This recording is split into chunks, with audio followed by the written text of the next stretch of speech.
This video, I'm going to talk about CNO registration requirements.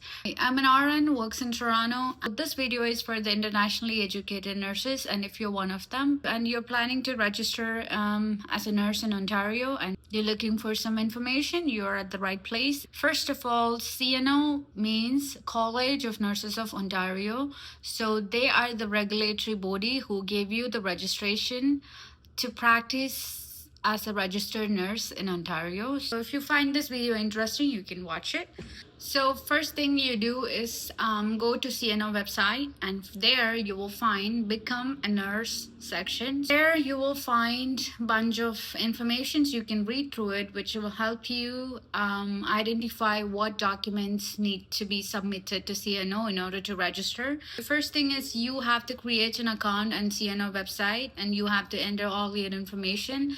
Once you enter all your information, CNO will give you the registration requirements. From there, you can start your application process. So the first requirement is the nursing education. So for that, there's two sections for RNs and RPNs. Before we get into the video, let me just explain. We cannot send any document to CNO directly. All the education and experience, all the documents must be come from the respective places where you have education or experience. That's the only one they accept it. Your education documents you don't send directly to CNO. You send to NNAS. It's an organization who evaluate your nursing education documents. They're the one decide whether you meet the requirements of the Canadian nursing education system as per CNO. Right? Once you create an application with the NNAS, you send all the nursing education and the nursing experience documents from back home to NNAS, and they evaluate your all the documents you have sent. Once they come into a final report, they will send that to the CNO. While you're doing the application, you can add where you want them to send your report. So but usually you can add CNO or whichever regulatory body you're applying for. You can add that to your NNAS application, and once they have the final report, they will send to CNO directly, and I believe you also get a copy of it, or you can access that report on your NNS website on your account. Let's say they did the evaluation and they send the report and you don't meet the eligibility criteria for the nursing education as per CNO, then the options you have is either you can go for the OSCE exam, or CNO will suggest you where you have the gaps. So to fill that gaps, you can choose any of the nursing education programs CNO suggesting, and in that way you can meet the nursing education requirements. I am from India, and my nursing education for RN was not met. RPN was met. So for me to get the RN nursing education met, I have to go through this program and get the eligibility. But right now you have an option. CNO is offering you, if your nursing education is not met, if you pass your NCLEX RN exam, nursing education and nursing registration will be met at the same time once you gave the passing result to CNO. But the tricky part is CNO won't give you the eligibility to write the exam unless your nursing education is met.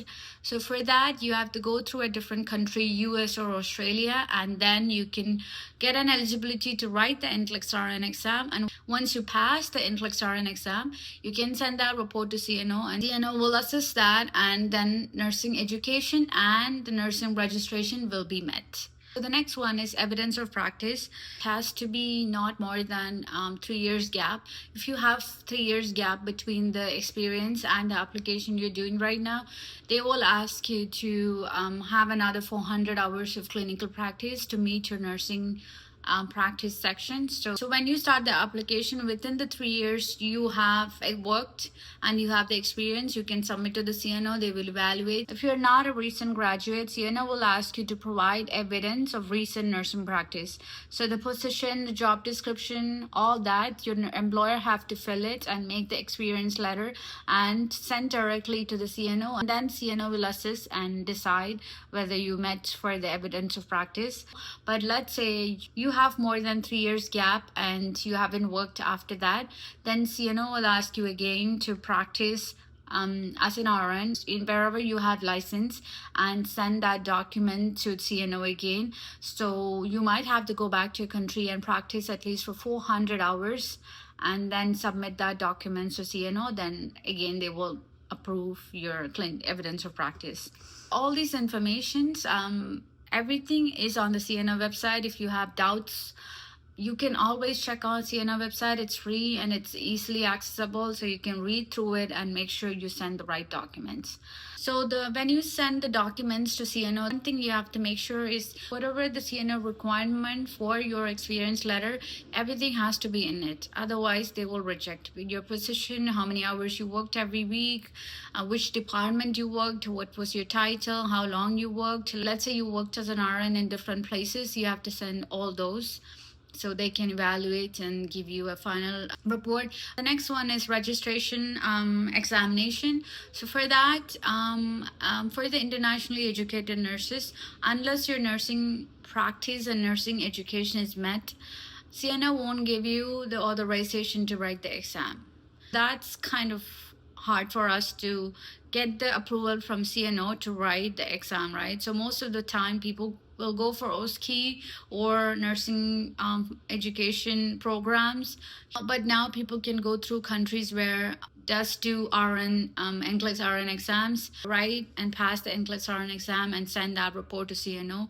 And that way nursing education and nursing registration is met. But let's say your nursing education and his evidence of practice is met, then CNO will give you the authorization to write the exam, which is pretty easy process, but I couldn't do it. Mine was not met, so I have to go through different programs and all that. But that's what mostly I see. But I have heard different people have come to Canada as an internationally educated nurses and did multiple programs, and those programs that related to the nursing, then it would be met for your nursing education once you submit those to CNO. Next one is the Jurisprudence exam, which is the legal aspects of the nurses in Ontario. So you have to successfully complete this exam to practice as an RN or RPN in Ontario. So usually CNO will send you an email asking you to write this exam. So once you receive the email, you can follow whatever instruction they are giving to you, and then you can just write the exam. And just you have to pay $40-50, and then you have the study material online with CNO website itself. So you just read through it, and then you do the exam on your own time, one go, and then you're done. And once you're done, you can send that report to CNO, and then once CNO get it, then again, that's going to be met. So let's say you don't pass the exam in one go, then you have to take it again. And then once you pass, you send that report to CNO.